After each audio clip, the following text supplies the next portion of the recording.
안녕하세요. 저는 올해로 결혼한 지 2년 된 가정주부입니다. 돈이 웬수라는 말을 들어는 봤지만 그게 제 이야기가 될 줄은 상상도 못했네요.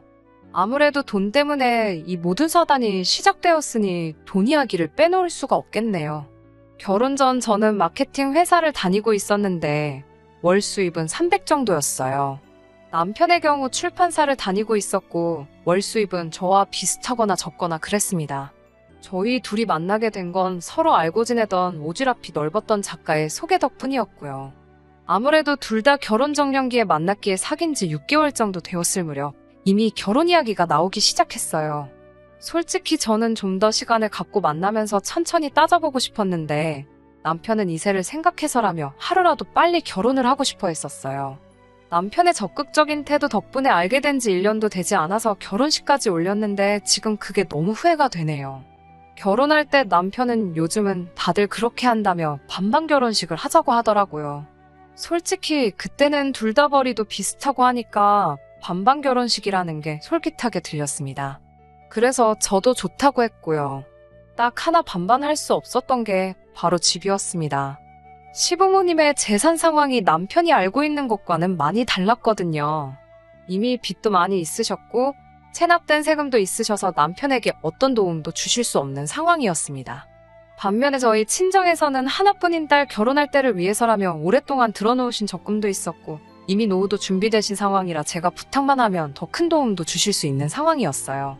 그 사실을 알고 있던 남편은 반반 결혼을 외치면서도 집만큼은 저희 친정 도움을 받았으면 하는 눈치였습니다. 사실 저도 주변 사람들 눈도 신경 쓰이고 해서 집만큼은 그래도 어느 정도 번듯한 곳으로 가고 싶더라고요. 그래서 집만 빼고 나머지는 다 반반으로 하게 되었습니다. 친정 부모님은 대출을 좀 받더라도 아파트를 매매하라고 하셨는데 남편이 은근히 공동명의를 바라는 눈치더라고요. 대출은 같이 갚아나갈 거 아니냐면서요. 하지만 저희 친정 부모님이 이미 집값의 70% 가까이를 현금으로 내주시는데 고작 30% 대출금을 같이 갚는다는 이유로 공동명의를 해주는 건 말이 안 되지 않나요? 저는 남편에게 당장 공동명의는 안 된다고 했습니다. 그러자 남편은 저더러 후회하지 말라 했지만 그 말이 그런 뜻일 줄은 상상도 못했습니다. 친정 부모님이 집을 해주셨기 때문에 공동명의를 안 해주려고 한 건 아닙니다. 남편의 적극적인 구애 덕에 짧은 연애 후에 결혼을 하게 되었기 때문에 대부분 친정 부모님이 해주신 거나 마찬가지인 집을 시작부터 공동명의로 하고 싶지 않았을 뿐입니다. 그래도 30%가 대출이었기 때문에 얼마 안 되는 이자겠지만 그래도 같이 벌어서 같이 갚아나가는 금전적인 신뢰를 쌓고 대출 상환이 끝나는 시점에 공동명의로 돌려줄 계획이었어요. 그런데 남편은 신혼여행에서 돌아오자마자 폭탄 선언을 하더군요. 집을 공동명의로 해주기 전까지는 자기도 혼인신고를 안 올릴 거다. 그리고 집명의는 공동이 아닌 당신 개인으로 되어 있으니 공동명의로 바꾸기 전까지는 당신 소유물이나 마찬가지니 대출금은 혼자서 갚았으면 좋겠다고 말이에요. 그렇게 저희는 각자 월급에서 생활비 명목으로 100만 원씩 각출하여 200만 원을 공동자금으로 쓰는 결혼 생활을 시작했습니다. 명목상으로는 반반 결혼을 했기 때문에 생활비도 정확히 반씩 나눠서 내고 남은 돈은 자기가 직접 알아서 관리하기로 했어요. 그런데 처음 1년은 아무런 문제도 없다가 제가 실직을 하게 되면서 상황이 안 좋아졌습니다. 제가 다니던 회사가 갑자기 부도가 나면서 어쩔 수 없이 회사를 나와야만 했습니다. 다행히 처음 몇 달은 실업급여를 받았기에 그럭저럭 버틸 수 있었어요. 하지만 그럼에도 불구하고 남편이 외벌이가 되니까 눈치 아닌 눈치가 보이더라고요. 게다가 실업급여로 생활비하고 아파트 대출금 내고 나면 정말 제 손에 남는 건 몇만 원뿐일 때도 있었고요. 다행인 건 그래도 그동안 비상금이라고 모아둔 돈이 있어서 그럭저럭 버틸 수 있었습니다. 그러다 몇 달 전 실업급여도 끝이 나고 제가 따로 모아둔 돈도 거의 바닥을 보일 때였어요. 왕래는 자주 한 적 없었지만 사촌 여동생이 결혼을 한다고 하더라고요. 아무리 그래도 어릴 적에 저를 잘 따르기도 했고 명색이 제가 사촌 언니인데 아무것도 안 할 수는 없어서 뭐 큰 건 해줄 수 없어도 축의금 얼마 정도는 해야겠더라고요. 남편에게 다음 주에 사촌 동생 결혼식이 있어서 이만큼 축의금을 내려고 한다고 이야기를 했더니 남편이 눈을 동그랗게 뜨고 정색을 하면서 저를 쳐다보더라고요. 그러더니 그걸 왜 나한테 말해? 이러는 거예요. 그걸 왜 우리 생활비에서 내야 하냐고요. 그래서 제가 이것도 경조사비에 포함 아니냐니까. 자기는 그 동생을 본 적도 없는데 나 혼자 번 돈을 왜 축의금으로 써야 하냐더군요. 그래서 제가 평소라면 내가 그냥 내 돈으로 하겠지만 지금은 당신도 알다시피 내가 수입이 없으니까 생활비에서 내자고 그랬어요. 이때부터는 그리고 솔직히 치사하고 더러워서 알았다 내가 낸다 하고 말 수도 있었지만 남편 말하는 꼬락서니를 보고 있으니 그냥 넘어가기가 싫더라고요. 도대체 뭐 이런 인간이 있나 싶어서 저도 따지고 들었습니다. 이때 이미 저도 치사한 기분이 들었고요. 솔직히 실직 전에는 저희 가족이나 제 지인들의 경조사가 있으면 당연히 전부 제가 부담했었고 심지어 시부모님 용돈도 남편이 너무 야박하게 드리면 제가 조금씩 더 얹어서 드린 적도 있었습니다. 저는 당연히 부부니까 이런 걸 하나하나 언급하면서 생색내기도 싫었고 그럴 필요도 못 느꼈어요. 하지만 남편은 저와 다른 어떤 기준이 있었나 봐요. 결국 남편은 축의금을 주는 대신 저에게 차용증을 쓰라고 하더라고요. 나중에 직장이 생기면 그만큼 다시 생활비 통장에 채워넣겠다고 약속을 하라는 거예요. 그래서 실제로 차용증을 쓰고 모기로 생활비에서 돈을 빼서 축의금으로 냈습니다. 솔직히 남편이랑 저랑 결혼식에 가서 먹은 밥값이 그만큼은 나왔을 거예요. 결혼식이 끝날 때까지 아무 일 없다는 듯 뷔페를 몇 접시고 퍼다 먹는 남편을 보는데 꼴도 보기 싫고 오만정이 다 떨어지더라고요. 남편은 이죽대면서 너는 이제 돈이 얼마나 없길래 축의금도 차용증까지 써서 내냐고, 이제 조금 있으면 집도 팔아야겠다 하면서 저를 비웃더라고요. 이제라도 공동명의 해주면 자기가 대출금 정도는 같이 내주겠다고 킬킬대면서요. 사실 실직 이후로 저도 자존감이 많이 낮아져 있는 상태였고 남편은 농담이라고는 했지만 번번이 저를 보면서 누구는 좋겠네, 일 안 하고 놀고 먹어도 나라에서 돈 나오고 남편이 돈 벌어오고 얼마나 행복할까? 라면서 빈정거린 적이 한두 번이 아니거든요. 그럴 때마다 진짜 짜증나고 스트레스도 많이 받아서 제가 왜 말을 그렇게 하냐고 따지면 농담인데 왜 그렇게 예민하게 받아들이냐고 역으로 받아쳐왔어요. 그러다 보니 내가 진짜 지금 예민해서 별거 아닌데 과민 반응하는 건가? 내가 문제인가? 그런 생각까지 들더라고요. 그런데 이번 경조사비를 따지는 과정에서 남편의 가치관과 사고방식이 원래 그 모양이라는 걸 알게 된 거죠. 거기에 아직도 진명이 문제로 저한테 앙심을 품고 있다는 사실과 아직도 호시탐탐 아무것도 하지 않고 진명이를 공동명의로 돌리고 싶어 한다는 걸 알게 되었습니다. 그날 이후로 저는 무조건 일단 직장부터 잡아야겠다는 생각이 들었습니다. 사실 실업급여도 있고 하니까 좀 시간을 갖고 마음에 드는 회사를 찾아서 신중하게 지원하고 싶은 생각이었어요. 그때만 해도 남편이 저를 믿고 지지해주는 줄 알았지 속으로 저렇게 쪼잔하고 치사한 사람인데다가 아파트 명의를 노리고 있는 줄도 모르고 그저 저를 응원해주고 있을 거라 믿었거든요. 실직한 동안 사실 아이 계획도 갖고 해서 다른 의미로 안정적인 정착 같은 장기적인 목적을 갖고 생각하고 있었는데 남편의 실체를 알게 되면서 제 계획도 달라지게 되었네요. 하지만 이혼까지는 생각하지 않았습니다. 어떻게 참교육을 시켜줄까 그런 생각만 했었어요. 이혼도 사실 상관이 없었죠. 남편이 공동명의를 미끼로 혼인신고조차 올리지 않은 상황이었으니까요. 딸의 안정적인 정착을 위해 배출어주신 부모님의 호의가 이 남자에게는 제가 자기한테 미쳐서 집도 해오고 결혼비용도 반반씩 하고 생활비까지 가져다주는 그런 사람인 거라 생각했다는 겁니다. 아무튼 그런 와중에 전 직장에서 저를 예뻐라 하던 선배의 소개로 다른 마케팅 회사에 경력직으로 입사를 하게 되었습니다. 도중에 이야기가 잘 돼서 월급이 상당히 많이 올랐어요. 남편은 제가 다시 돈을 벌기 시작해서인지 예전처럼 자상하고 아무 일도 없었다는 듯 저를 대했습니다. 남들이 보기에는 참 잘 지내는 것처럼 보였을 거예요. 저도 속으로 안심을 하면서도 한편으로는 또 만약에 저한테 무슨 일이 일어난다면 저 사람은 똑같이 내 걱정이나 내 체면보다 내가 가지고 있는 아파트 명의부터 신경 쓰겠지?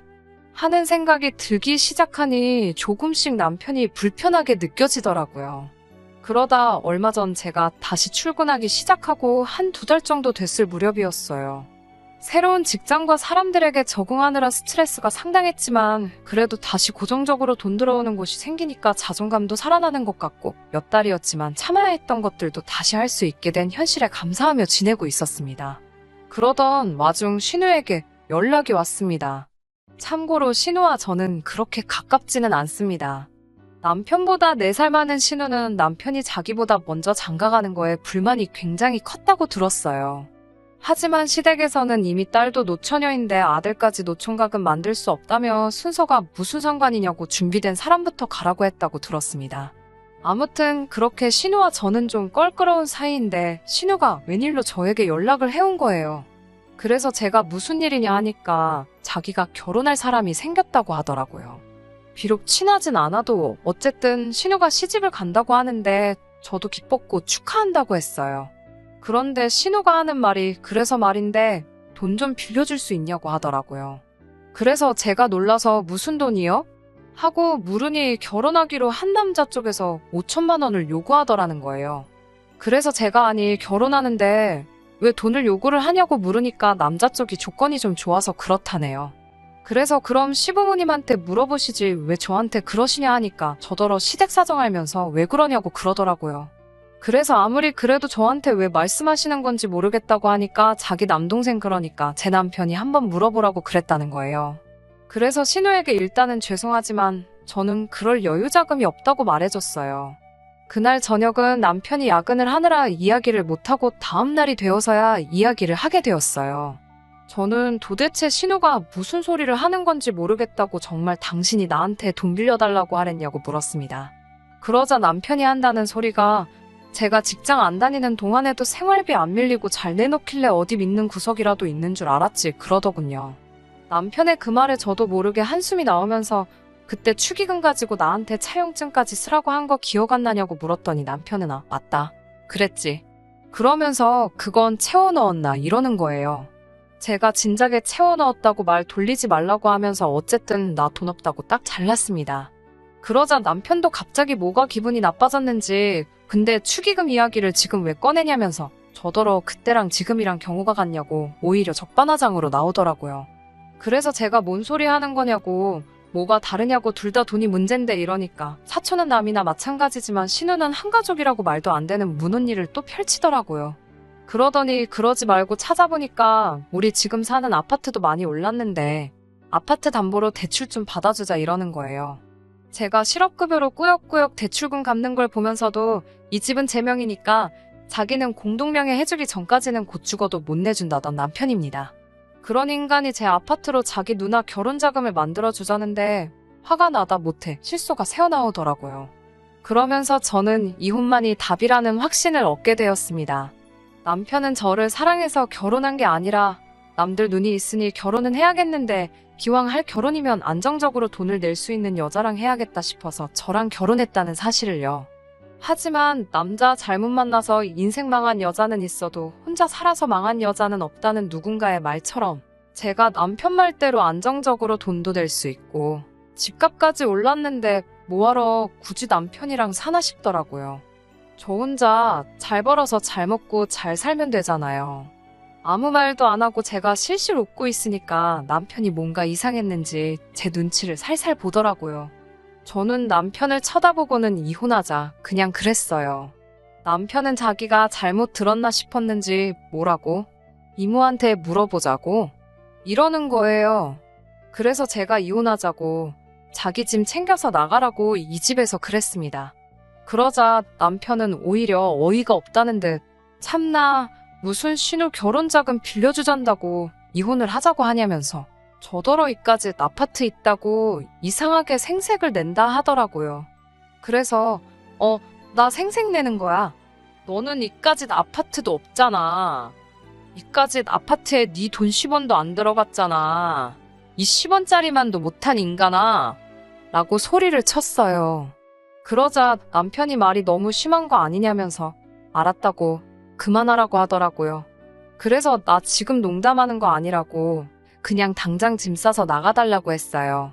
남편은 이혼이 무슨 애들 장난이냐고 짜증을 내면서도 점점 뭔가 상황이 심각하게 돌아가고 있는 걸 눈치챈 모양이었어요. 슬슬 제 눈치를 보더라고요. 저는 남편에게 이제 알겠냐고 너가 공동명의 안 해주면 부부가 아니라고 한 덕분에 우리 아직 혼인신고도 안 올려놓은 거 몰랐냐고 말하니 남편 얼굴이 사색이 되더라고요.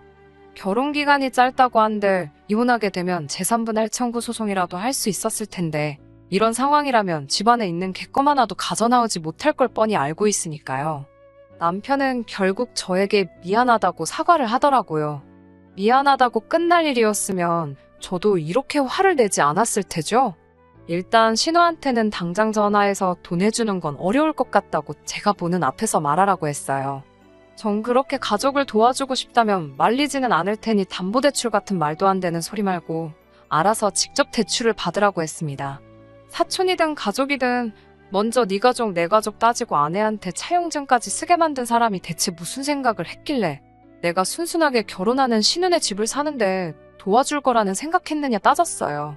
남편은 결국 어디 돈 나올 구석도 없으니 순순히 신우한테 전화해서 돈 이야기는 못 해준다고 제대로 전하더군요. 저는 그 모습을 보고 이제 충분히 반성을 했을 거라 생각했는데 그게 아니더군요. 남편은 전화를 끊자마자 툴툴대면서 이제 됐냐? 라고 저한테 성질을 부리더군요. 적반하장도 유분수지 사과했던 건 전부 진심이 아니었고 반성하는 모습은 하나도 보이지 않았어요. 저는 그래도 최대한 좋게 넘어가려 했는데 시키는 대로 하고 가만히 있었으면 거기서 끝날 일을 가지고 정말 끝까지 구질구질하게 나오더라고요. 됐냐고 물어봤으니 아직 안 됐다고 대답해줬어요. 기분 나쁜 거 티내면서 평소 성질내던 것처럼 문 부서져라 쾅 닫고 방으로 들어가려던 것 같은데 제가 아직 안 됐다고 말하니까 이런 저의 반응을 예상 못했는지 흠칫 놀라서 저를 쳐다보더라고요. 아직도 누가 칼자루 쥐고 있는지 똥오줌 못 가리고 정신 못 차리고 있는 남편에게 한마디 했어요. 이제부터 내 집에서 살려면 월세를 내라고요.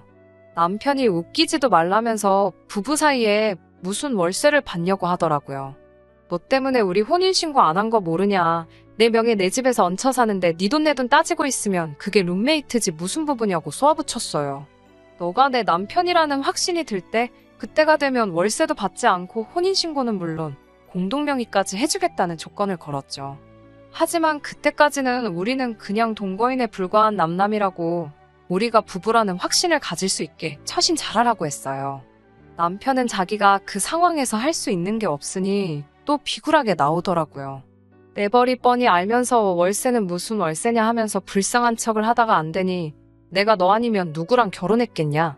우리가 비록 월급은 따로 관리했을지언정 서로 이 집에서 지낸 시간이 가짜였다고 생각하는 거냐 하면서 정에 호소하기 시작하더라고요. 마음 약해지면 안 될 것 같아서 단호하게 잘랐어요. 당장 이번 달부터 월세 내라고요. 월세를 받는다고 해도 사실 제가 그 돈을 개인적인 일에 쓸 생각도 없었어요. 그냥 따로 저금해놨다가 남편 돌려주던지 아니면 아직 남아있는 대출금 갚는데 쓰고 대출 갚는 게 끝나면 원래 계획했던 대로 이 집에 남편 명의도 올려줄 계획이었어요. 그런데 남편은 뭐가 그렇게도 불공평하다는 생각을 했는지 일주일도 안 돼서 아주 기고만장해서 저를 부르더군요. 그동안 자기가 법을 좀 공부했다고 하더군요. 변호사 같은 법조인을 만나고 온 건 아닌 것 같고 제가 볼 땐 그냥 핸드폰으로 인터넷 좀 뒤적이다가 온 것 같았습니다. 비록 혼인신고를 안 했어도 결혼식을 올렸고 일정 기간을 부부처럼 살았으면 그건 또 부부로 인정된다고 하더라고요. 기고만장해서 하는 말이 오히려 지가 저한테 이혼 소송을 걸겠다고 하더군요. 남편 말에 따르면 우리 사이가 사실혼이 성립되는 거나 마찬가지고 그 관계가 해소되는 경우에는 재산분할이 인정된다고요. 사실 그런 부분까진 생각 안 해봤어서 아차 싶었어요. 그것도 그렇지만 끝까지 저는 남편 고쳐 써먹어보려고 나름 노력한 건데 남편은 오히려 제 명의로 된 이 집을 자기가 분할받을 수 있다는 생각에 아예 이혼을 결심한 것 같더라고요. 참 사람 고쳐 쓰지 못한다는 말이 틀린 말이 하나 없더라고요. 기고만장해서 저런 식으로 나오는 남편을 달래가며 제 재산 지키는 것보다 차라리 이대로 이혼해버리는 게 좋겠다는 생각이 들었습니다. 그러자고 차라리 이혼하자고 대판 싸우고 다음날 저는 실력 좋다는 이혼 전문 변호사를 방문했어요. 남편이 조금이라도 생각을 할 줄 아는 사람이었으면 인터넷만 맹신할 게 아니라 저처럼 직접 행동을 했었을 텐데요. 맞벌이 부부이기는 하지만 혼인신고도 안 올렸고 각자 버는 돈 따로 관리를 했던 게 오히려 남편한테는 독이 되었네요. 대출금을 전부 제가 번 돈으로 갚았어야 했고 그로 인해 남편이 우리 집에서 공동재산 증식에 관한 기여도가 0에 수렴했기 때문에 재산 분할을 받지 못할 거라는 설명을 들었습니다. 거기에 더불어 민법상 부부는 서로에 대해 부양과 협조의 의무가 있는데 제가 직장을 잃고도 남편은 저에게 생활비는커녕 자기 돈을 쓰려면 차용증까지 쓰게 했던 점으로 미뤄 재판상 이혼 사유에 해당해서 제가 위자료까지 청구할 수 있더라고요. 그 사실을 남편에게 말해주니 그제서야 이혼하자는 건 사실 장난이었다는 식으로 얼렁뚱땅 사과하며 넘어가려고 하더라고요. 자기가 저랑 이혼을 왜 하겠냐며. 저는 마음 바꾸지 않았어요. 남편이 보는 앞에서 집안에 있는 남편 옷 가지며 짐이며 다 빼와 거실 바닥에 던져놓고 지금 그냥 말로 할 때 나가버릴래? 아니면 원하는 대로 이혼 소송 걸어서 나한테 위자료까지 뱉을래? 너가 정해 라고 했더니 무릎을 꿇고 제 앞에 몇 번을 빌다가 결국엔 자기 짐을 주섬주섬 챙겨서 나가더군요. 빈털터리가 돼서 나가는 모습을 보니까 조금 안쓰럽기는 했지만 결국 자기가 자기 꾀에 넘어간 거나 마찬가지니 오히려 속은 후련했습니다. 계산 빠르고 욕심 많은 성격 알고 있었지만 저는 남편의 그런 성격이 저희 단점을 보완해 줄 거라 믿었었거든요. 월급 잘 모아서 손해 안 보고 잘 살아갈 거라 믿었던 제가 바보 같습니다. 그래도 마지막 가는 길에는 크게 한 방 먹여줬으니 내쫓기는 그 모습 타산지석으로 삼아서 저도 적당히 욕심부리며 살아가려고 해요. 그러면 저의 이야기는 여기서 마무리 짓도록 하겠습니다. 끝까지 들어주셔서 감사합니다. 오늘의 사연은 여기까지입니다. 구독과 좋아요, 알람 설정 부탁드리고 더 좋은 사연으로 다시 찾아뵙겠습니다. 감사합니다.